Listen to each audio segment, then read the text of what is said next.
Oi, bem-vinda a mais uma viagem aqui no canal. Hoje eu tô aqui para fazer um vídeo bem diferente para vocês. Hoje é o Círio de Nazaré, né? O Círio de Nossa Senhora de Nazaré. E hoje, sim, sou católica, mas como eu cheguei até aqui, né, para dizer assim, sou católica, foi uma longa jornada. Então, assim, aconteceram muitas coisas para eu me encontrar apaixonada pela religiosidade em si. E eu vim compartilhar aqui um pouquinho com vocês. Espero que fique até o final. E depois, partiu o Sírio. Já vou avisando que eu não vou tolerar, não vou aceitar nenhum comentário grotesco, ignorante sobre intolerância religiosa. Eu acho que todos nós somos livres para escolher o caminho que a gente acha e o caminho que a gente se sente bem em fazer. Afinal de contas, a vida é uma jornada que a gente tem que viver e viver feliz, plena, livre, aonde a gente se sente bem. Bom, bora lá.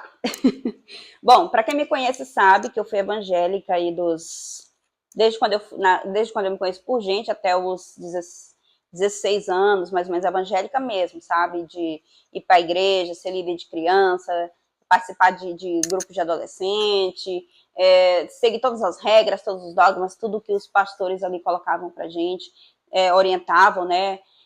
Segundo a sua interpretação da Bíblia, enfim. Dos 16 até os 18, eu fiquei meio com um pé na igreja, um pé no mundo, aquela fase de experienciar, de descobrir. E foi uma fase que eu passei a questionar ali, que eu queria conhecer outras coisas, que eu passei a questionar regras, dogmas. E foi uma fase também que eu comecei a perceber que, na verdade, eu não era tão acolhida como de fato parecia ser, sabe? Eu passei por muitas situações ali dentro daquela comunidade. Eu sofri, por exemplo, eu sofri uma tentativa, né, de abuso, né? Eu acho que por 2 vezes, uma delas dentro da igreja. Hoje chama-se importunação sexual, mas na época foi bem difícil. Enfim, não vou esticar essa história. Teve outras situações também com relação a círculo de oração, né? As irmãs do círculo de oração, fofoquinha dentro da igreja, disse-me-disse, de julgamentos, de fato, ao invés de ter um acolhimento, julgamentos assim ferrenhos, assim, de pessoas que vinham querer dizer o que você fez ou o que você deixou de fazer, sem ao menos você ter feito. Então, assim, houve várias e várias situações ali que, ao invés de eu me sentir acolhida, tudo que eu queria era sair dali e me encaixar em algum lugar que realmente eu fosse acolhida com todos os meus defeitos, erros, qualidades, etc., como é de fato para ser em uma comunidade evangélica. Bom, então, assim, diante de tudo que aconteceu naquela época, naquela comunidade, ali da Assembleia de Deus, Missão e tal, da qual eu convivia, bom, eu não me sentia acolhida mais, eu não me sentia acolhimento, eu sentia apenas julgamento, sabe? E eu me sentia presa a regras e dogmas que pessoas que interpretavam segundo as suas próprias vivências, experiências, ou que achavam que era, que tinha que ser, ou segundo a interpretação que elas achavam que era a Bíblia e tal. Então eu comecei a questionar, né? Depois ali da adolescência, comecei na faculdade, comecei a questionar tudo aquilo ali. Passei a não me sentir mais bem-vinda na igreja, na comunidade. É como se aquilo ali tudo fosse uma prisão, não mais um lugar que eu me sentia bem. Gente, novamente, peço respeito à minha opinião e vivência. Se você está feliz onde você está, continue onde você está. Então, quando foi com uns 18, 19 anos, eu saí em definitivo da igreja. Tentei participar de outras, como a Igreja Batista e tal, visitei outras denominações religiosas, mas não me sentia em casa, não me sentia eu mesma, não me sentia acolhida. Porque, gente, eu sei que talvez vocês discordem de mim, mas quando você chega dentro de uma comunidade, de uma igreja, de uma religiosidade, enfim, como é que eu posso dizer isso? Eu sei que cada religião tem as suas regras, tem seus dogmas, etc. Mas quando você chega no local, você muda automaticamente à medida que você consegue se encaixar, à medida que quando você começa a se sentir em casa, por exemplo, e à medida que você deseja fazer parte de tudo aquilo, você muda sozinho, sem imposição, sem toda aquela questão, sabe? E é algo natural, é algo que acontece normalmente, que é o que eu não conseguia sentir nas outras religiões. Era tudo, toda vez que eu chegava no local, a primeira coisa era uma coisa muito, tudo vai para o inferno. Bom, gente, eu nem sei como é que vai ficar a linearidade desse vídeo, porque tá uma confusão na minha cabeça. Paralelo a tudo isso, dessa questão religiosa, eu precisei passar por um processo de cura, cura pessoal, sabe? Eu tive uma infância muito difícil, gente, e sim, sou uma pessoa como você, tá? Não sou filho de pais ricos, vim de baixo, de muito baixo, ainda estou em processo ainda. Morei na roça, zona rural, por muito tempo. Alguns lugares chamam distritos, né? Só que era roça, roça mesmo, casinha de sapê. A gente passou muita necessidade na infância, já tive muitas vezes, meu brinquedo era era feito pelas mãos do meu pai. Meu pai pegava coisas recicláveis aí e fazia, sabe, caminha de boneca, essas coisas. Já brinquei muito com aquele sabuguinho de milho, acho que quem morou na zona rural sabe. Então, assim, eu cresci uma pessoa um pouquinho revoltada com tudo que eu passei, né? Com todas as situações que eu vivi. Às vezes, para a gente ter uma roupa melhor, a gente tinha que esperar uma doação das primas, enfim. Às vezes não tinha o lanche, quando a gente era bem pequeno, eu lembro disso. A gente não tinha, às vezes, a merenda da tarde, era uma água com açúcar e farinha. Tem muito nesse vídeo, né, gente? Mas bora lá. Quando aí na fase aí da adolescência, da juventude, muitas vezes eu ia de Havaiana para a escola, porque a gente não tinha condição de comprar uma sandália melhor. O caderno tinha que durar o ano inteiro. Enfim, comecei a trabalhar com 14 anos para ajudar em casa, para ter, né, para ter aquelas coisas que a gente, adolescente, gosta de ter, mas mesmo assim a gente ainda passou por muita coisa. Eu aguentei muita humilhação de patrão, assim, gente, se eu contar algumas histórias para vocês, vocês dá um processo bacana hoje. Quando foi com 18, mais ou menos, eu fui morar só, e nesse processo de morar sozinha, eu passei por algumas coisas muito complicadas, tipo, eu fazia faculdade, tinha que pagar aluguel, tinha que pagar a faculdade, tinha que me manter, e eu não tinha como ficar pedindo esse dinheiro para os meus pais, porque eles também precisavam de ajuda. Então, tinha mês que eu tinha que escolher ou pagar o curso ou comprar comida. Teve um tempo que eu passei aí, acho que uns 15 dias, comendo comida fria, porque eu não tinha como trocar meu gás. Cheguei a pedir vale para um patrão na época, que me falou que não tinha. E minutos depois estava numa recepção assim, rindo, brincando, preparando uma grande festa, um grande churrasco, digamos assim, para o aniversário do esposo. Então, assim, foram situações, assim, surreais. Então, assim, não foi fácil. E eu tinha duas escolhas, né? Ou eu desistia, ia fazer merda, ou eu estudava, tentava até sair daquele lugar. Eu decidi a escolha mais difícil, porque para você fazer besteira, largar tudo para si, largar tudo pro alto e, enfim, fazer qualquer coisa, menos estudar, se dedicar, procurar e sofrer mais um pouquinho para colher um fruto melhor lá em cima, é mais difícil do que você ir aí fazer uma besteira. Então, assim, eu escolhi estudar, eu escolhi me dedicar, escolhi tudo isso. Só que vivenciar tudo isso, sabe, desde o processo da igreja, desde o processo da igreja não, da convivência ali naquela comunidade que eu não me sentia mais em casa, até toda essa parte de infância, de adolescência, me trouxe muitos traumas, eu carregava muita raiva, eu não conseguia identificar quem eu era ou porque eu tinha passado por tudo aquilo, então tudo que eu sentia era raiva. Raiva, eu não sabia se eu ia conseguir de fato alcançar alguma coisa, se eu ia conquistar alguma coisa, se eu estava fazendo tudo aquilo em vão. Então a vontade de desistir, largar tudo pro alto, passava na cabeça de fato todo dia. Graças a Deus, assim, Deus colocou algumas pessoas assim muito especiais na minha vida, que ai, eu até me meu sono, que me fizeram enxergar, né, que que ia dar certo, que eu era amada, que eu era alguém, que estava tudo bem ser eu, que estava tudo bem ser eu, que estava tudo bem ter defeitos, que o importante era melhorar no caminho e que estava tudo certo, assim, e Deus colocou anjos na minha vida e eu sou muito grata por isso. Então, assim, eu estava passando por um período muito difícil de não saber onde era o meu lugar, quem eu era, se eu ia conquistar alguma coisa, se eu ia conseguir de fato alguma coisa. Eu estava com raiva da vida, estava magoada, estava desiludida. Tudo para mim, desde quando eu nasci, parece que era tudo um sacrifício para conseguir, tudo tinha que ser com muita dor, com muita... Enfim, eu estava mesmo perdida no rolê, né? Eu estava sobrevivendo, eu não estava vivendo. A chave que virou a minha vida aconteceu no dia que eu conheci uma pessoa. Adivinha? Um padre. Sim. Eu estava no meu trabalho, lá em Parauapebas, eu era repórter, e ele chegou lá pedindo ajuda para escrever uma matéria sobre uma piscina da APAI. Aí a redatora-chefe me passou a demanda, eu pedi para ele subir, né, ir até a nossa redação, e ali eu fui conhecendo um pouco da história dele.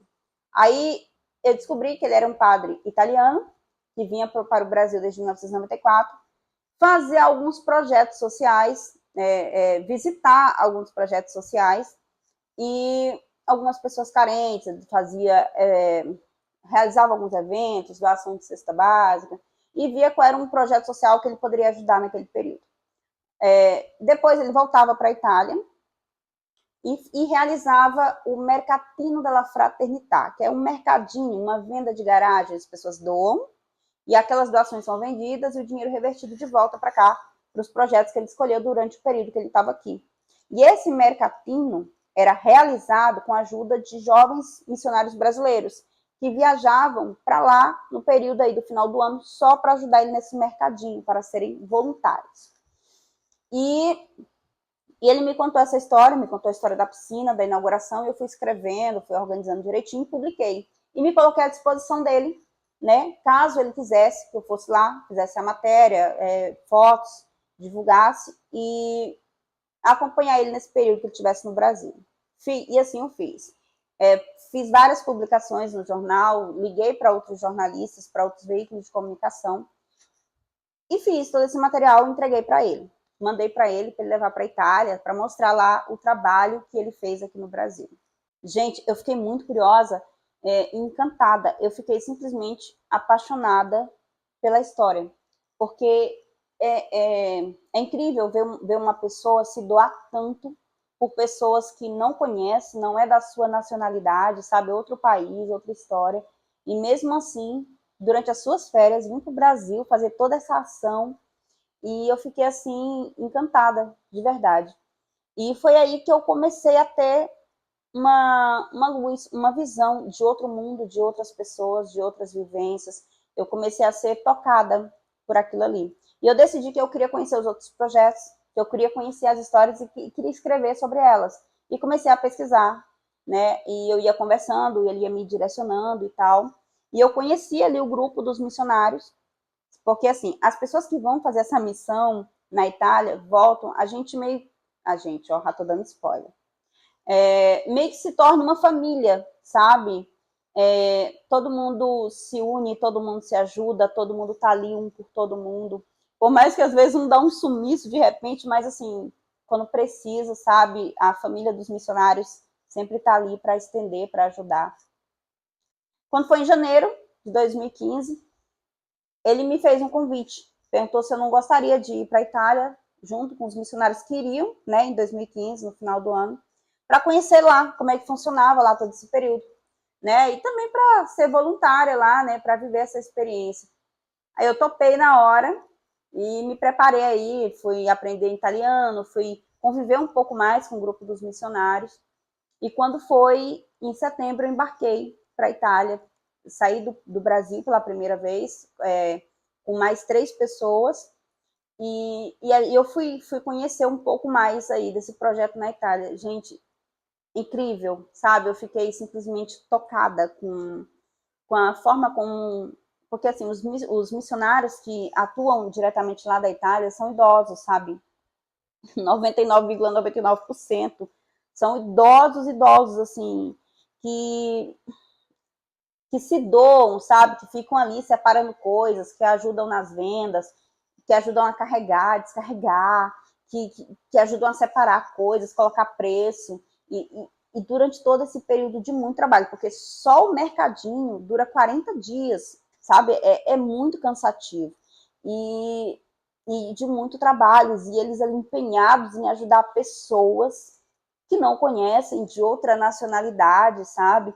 E aquilo ali me fez construir uma sensibilidade.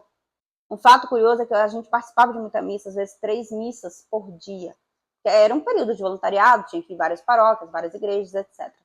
Então, assim, e eu não tinha hábito, a minha vivência era evangélica, sabe? Ir para a igreja evangélica, então tudo aquilo ali era diferente, era novo, e eu não era habituada com aquilo ali. Então, quando eu falava que quando chegasse no Brasil, eu não queria mais saber de missa. Sabe o que eu fiz? A primeira coisa que eu pisei o pé no Brasil, eu queria ir para missa. Eu queria ir sentir, né, toda aquela espiritualidade que eu senti lá. Eu queria estar ali naquele meio, eu queria estar no meio daquela comunidade, daquele movimento. Bom, resumindo, cheguei aqui no Brasil, decidi que eu queria fazer catequese, fiz catequese, fiz o SEGME, eu acho que tem gente aí que vai saber o que é o SEGME, que é o Encontro de Jovens, fiz o SEGME, e peguei toda aquela bagagem que eu tinha pesquisado do projeto e transformei nisso aqui.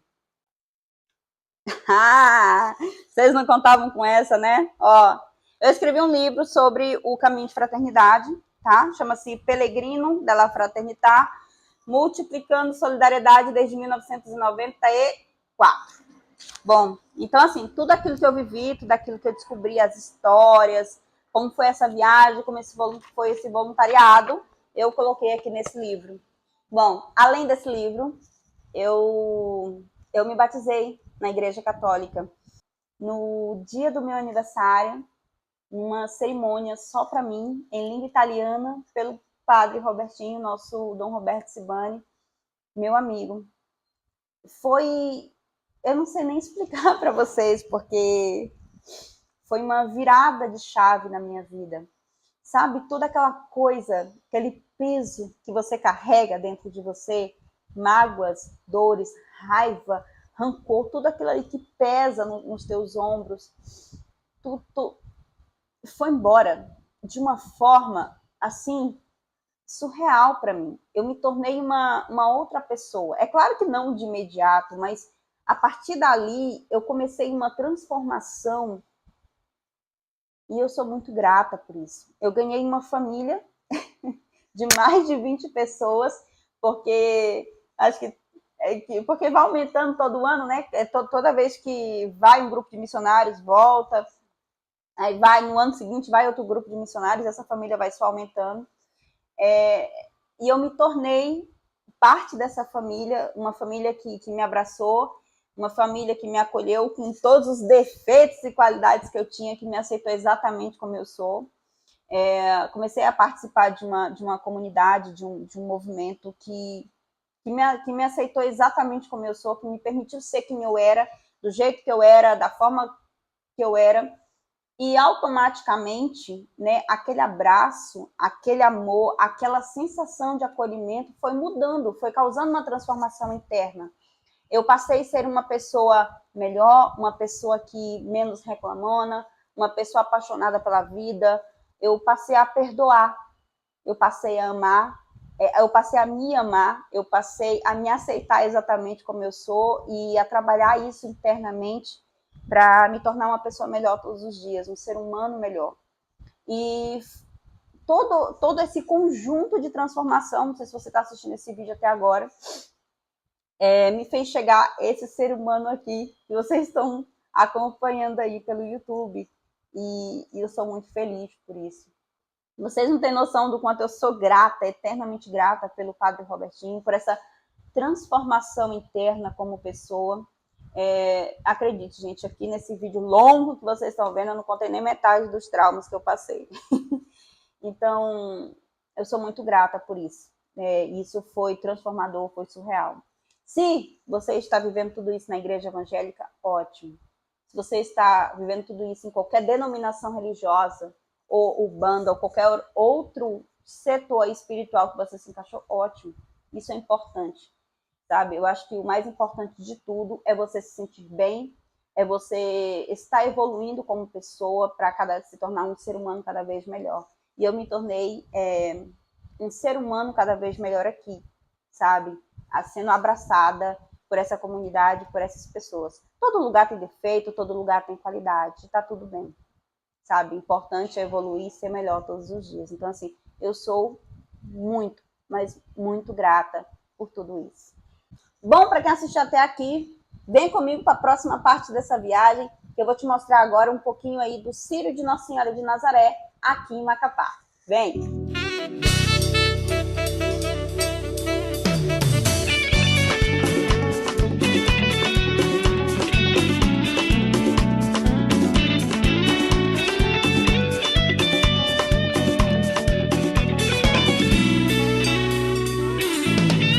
Nazaré chegou por aqui, já era santa e aqui já era aqui. No mesmo lugar se acocorou pra beber água, chuva caiu, resolveu ficar. Tirou palha em vira. Bom, é isso, pessoal, espero que tenham gostado. A Berlinda, com a Nossa Senhora de Nazaré, já está chegando aqui, ó, na catedral. Com um Círio lindo, tudo muito bem organizado. Bom, é isso. Se você gostou desse vídeo, se assistir até o final, para eu saber que você assistiu até o final, deixe seu like e até a próxima viagem.